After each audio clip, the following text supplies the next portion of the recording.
வணக்கம் அன்பு நேயர்களே. மந்த்ரா டிவி நேயர்களுக்கு என் அன்பான வணக்கம். மந்த்ரா டிவி சேனல் வாயிலாக உங்களை சந்திப்பதிலே மட்டற்ற மகிழ்ச்சி.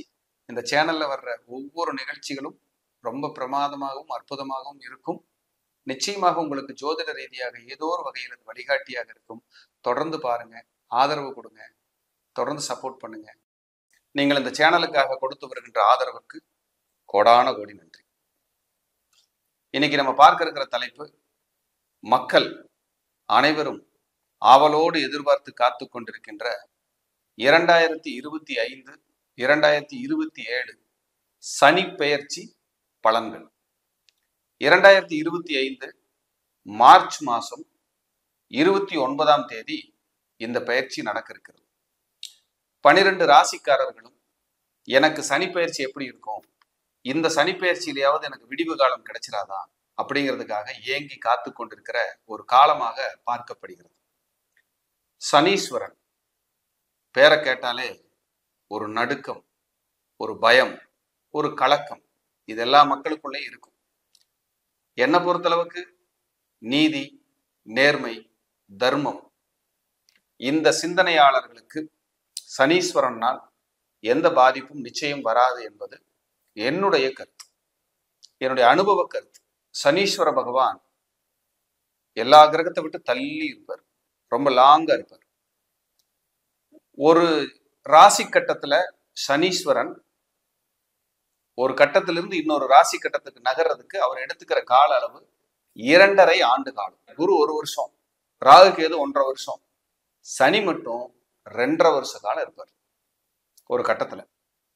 அப்ப 2.5 ஆண்டு காலம் சனீஸ்வரன் ஒரு கட்டத்துல, ஒரு ராசி கட்டத்துல இருந்து கோச்சாரத்துல அந்த நகர்வுல நல்லது கெட்டது நடத்த போறாரு. இது தனிப்பட்ட ஜாதகத்துக்கு மட்டுமல்லாம உலக நாடுகளும் இந்த சனி பயிற்சியை எதிர்பார்க்கும்.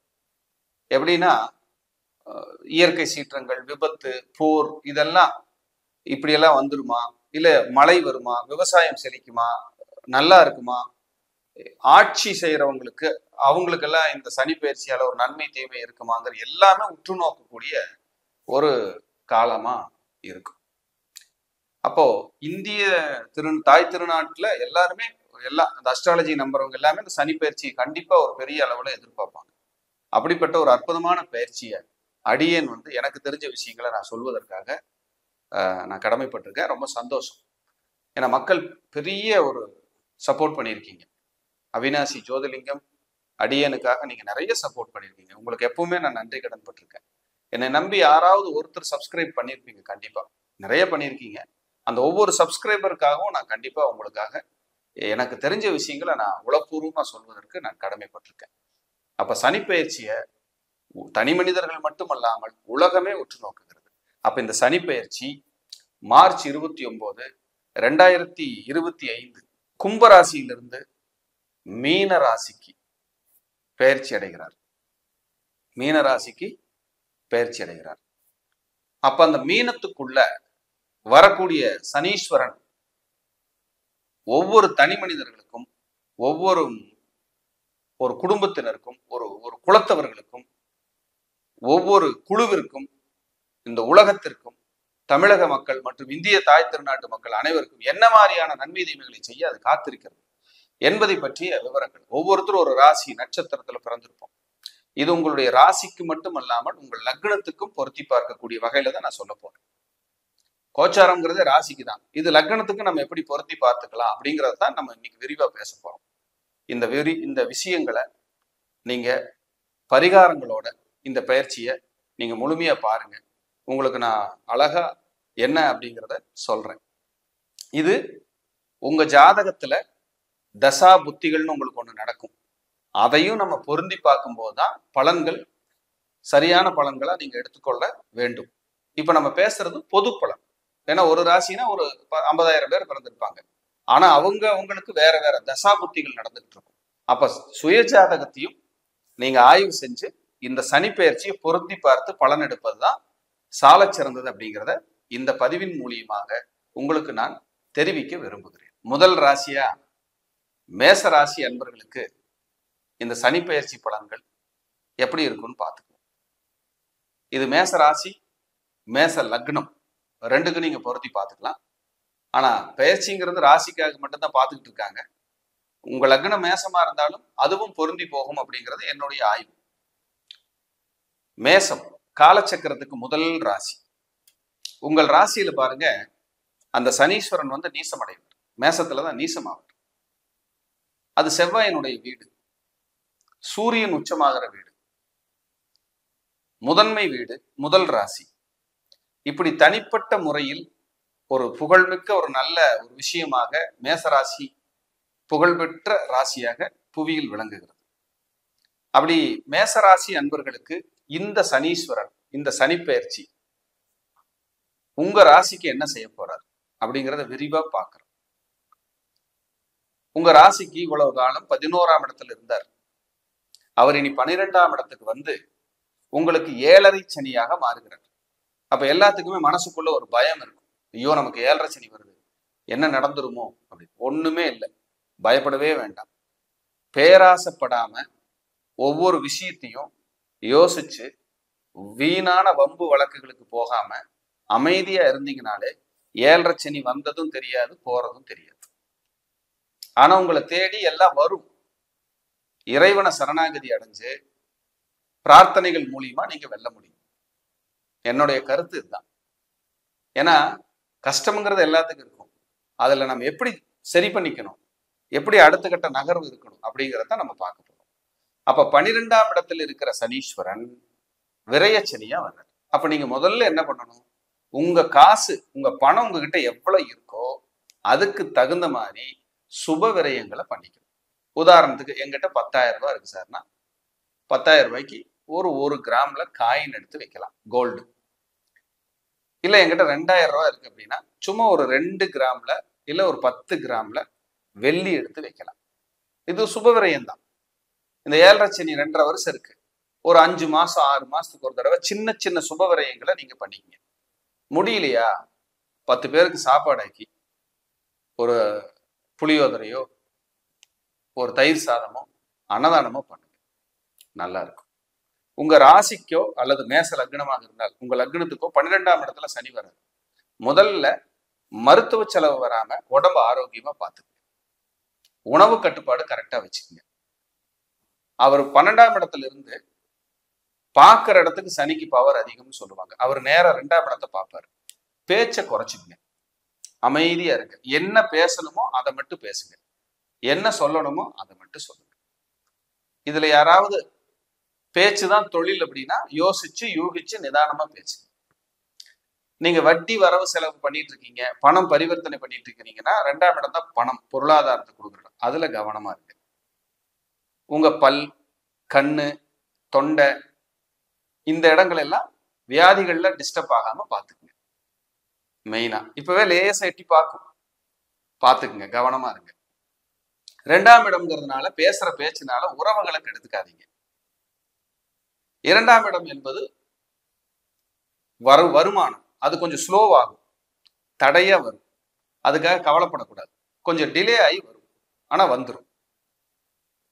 பயப்பட தேவையில்லை. நேர 6ஆம் இடத்தை பார்ப்பார். 6ஆம் இடம் தான் கடன், நோய், வழக்கு, எதிரி, பகை, விபத்து, தடை, தாமதம். இந்த சொன்ன விஷயங்கள்ல பூரா ஜாக்கிரதையா இயங்குங்க. 6ஆம் இடம்ங்கிறது சத்ரு சம்ஹாரம், எதிரிகளை வதம் செய்யற இடம் 6ஆம் இடம். அங்க சனீஸ்வரன் பாக்குறாரு. அப்ப நீங்க என்ன பண்ணணும், வதம் செய்யற கடவுள் யாரு, சனிக்கு பலமான கடவுள் யாருன்னா பைரவர் தான். அவருமே ஒரு ஒரு போர்க்கடவுள் தான். கையிலேயே பாருங்க, கபாலம் பாத்துக்கலாவா, அந்த இது வச்சிருப்பார், சூளம் வச்சிருப்பார், அப்படி எதிரிகளை மிரட்டுவார், பல்லு கோரை பற்கள் வச்சிருப்பார். அவரை போய் பிரார்த்தனை பண்ணுங்க, பைரவரை போய் பிரார்த்தனை பண்ணுங்க. உங்க கஷ்டமெல்லாம் கரைஞ்சு போயிடும், நெருக்கடியிலிருந்து வெளியில வந்துடுவீங்க மேசராசிக்காரங்க. இது ரொம்ப அருமையான வழிபாடு. 6ஆம் இடத்தை பார்க்கறதுனால உணவுக்கு பழக்க வழக்கத்துல கவனம், ஃபுட்டு கரெக்டா எடுத்துக்கங்க. வேலையில நெருக்கடி வரும், கஷ்டங்களை கொடுக்கும், சிரமங்களை கொடுக்கும். வேலை மாறி போறது, வெளியில வர்றது, இதெல்லாம் பண்ணும். நல்ல இடமா கரெக்டா மாறிக்குங்க. நேரம் 9ஆம் இடத்தை பார்ப்பார். உங்க தந்தையாருடைய உடல் ஆரோக்கியத்துல கவனம் தேவை. உங்களுக்கு வெளிநாடு, வெளியூர், வெளிமாநிலம் போறதுல சில தடைகள், தாமதங்கள், நெருக்கடிகள் வந்து போகும். இதெல்லாம் கொஞ்சம் பார்த்துக்கணும். பிஹெச்டி முடிக்கிறவங்க, உயர்கல்வி பண்றவங்க, 2வது கல்யாணம் பண்றவங்க, 2வது சொத்து வாங்குறவங்க, வீடு கட்டி வாடகை கொடுறவங்க, இதெல்லாம் பார்த்து பக்குவமா நடந்துக்கணும். கவனமா இருக்கணும். 2வது சொத்து வாங்குறவங்க ஏதாவது எல்லை தகராறு, டாக்குமெண்ட் இஷ்யூஸ், பிரச்சனை வராம பார்த்துக்கணும். படிக்கிற குழந்தைகளுக்கு 7.5 சனி வர காலத்துல புதன் வீட்டை சனி பார்க்கறதால படிப்புல லேசா பிரேக் பண்ணும், எஃபிஷியன்சி குறையும், பார்த்து இருக்கணும். பொருளாதாரத்துல இன்வெஸ்ட்மெண்ட் போறவங்க குரு வீட்டை சனி பார்க்கறதுனால கவனமா இருக்கணும். சுக்கிரன் வீட்டையும் குரு வீட்டையும் சனி பார்ப்பாரு. இந்த சுகர் பேஷண்ட் எல்லாம் கரெக்டா டேப்லெட், மருந்து, மாத்திரை நல்ல மருத்துவரை பார்த்து சரி பண்ணி, இல்லைன்னா அதை அப்படியே இன்க்ரீஸ் பண்ணி உங்களை தொந்தரவு பண்ணும். கழிவுகள் வெளியேறது, ஏன்னா வயிற்று பகுதி 6ஆம் இடம், அங்கதான் சனியினுடைய பார்வை. பேக் பெயின் அந்த இடம் 6ஆம் இடம். 6ஆம் இடம்ங்கிறது விளையாட்டுக்கு போறவங்க, ஸ்போர்ட்ஸ்ல இருக்கிறவங்க கவனமா இருக்கும். அப்ப இருக்கிற இடத்த விருத்தி பண்ணுவாருன்னா 12ஆம் இடத்துல இருக்காரு. அப்ப நீங்க கும்பாபிஷேகம் பண்றீங்க அப்படின்னா சூப்பர். 2வது தொழில இருக்கிறீங்க அப்படின்னா, 2வது தொழில் இன்வெஸ்ட்மெண்ட் பண்ணி போயிட்டு இருக்குன்னா அதை அப்படியே பக்குவமா போய்க்கும். 12ஆம் இடம்ங்கிறது வெளிநாடு, நிரந்தரமா தங்குறது, அதுக்கு பலம். 12ஆம் இடம்ங்கிறது பிஹெச்டி, அதுக்கு பலம். ஓரளவுக்கு வளர்ச்சி கொடுக்கும். 9ஆம் இடம்ங்கிறது உயர்கல்வி தான். 12ஆம் இடம் பிஹெச்டி, அதுக்கு மேல, அதுக்கு பலம் மேசராசி என்பர்களுக்கு. அப்ப 12ஆம் இடம்ங்கிறது தூக்கம். இப்ப கொஞ்சம் தூக்கம் வரலைன்னா கொஞ்சம் தூக்கம் இனிமேல் வரும், பரவாயில்லாம வரும். இவ்வளவு சிக்கல்கள் இருந்தாலும் தூங்குறது, இப்படி தூங்கிடுற சார் அப்படிங்கிற மாதிரியான கண்டிஷன்ல அது போயிட்டு தப்பு வராது. அதே மாதிரி 12ஆம் இடம் அப்படிங்கிறது உங்களுக்கு பாத்தீங்கன்னா மோட்சம். யாராவது வயதானவர்கள் இந்த மேசராசிக்காரங்க இருந்து அவங்களுக்கு மரணிக்கிற தருவாய் வந்துச்சுன்னா அவங்களுக்கு மோட்சம் கிடைக்கும், நல்ல மோட்சம் கிடைக்கும். சோ இதெல்லாம் நம்ம மேசராசிக்காரங்களுக்கு நம்ம சொல்ல முடியும். 12ஆம் இடம்ங்கிறது சுப விரயம். அதனாலதான் சொன்னேன், ஒரு திருமணம் பண்றீங்க, ஒரு காதணி விழா, ஒரு சீர் வைக்கிறீங்க, ஒரு இடம் வாங்குறீங்க, ஒரு நகை வாங்குறீங்க, ஒரு சுப விரயம் செய்யும், ஒரு வாகனம் வாங்குறீங்க, ஒரு சுப விரயம் செய்யறது நல்லது, ஒரு பலம். இப்போ இந்த இரவு நேர வேலை பார்க்குறவங்களுக்கு நல்ல விஷயம் நடக்கும், நல்லது நடக்கும்.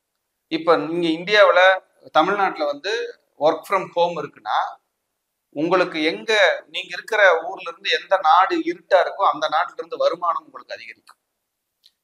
ஏற்றுமதி இறக்குமதி தொழில் இருப்பவர்களுக்கு ரொம்ப பலம் இந்த காலம்.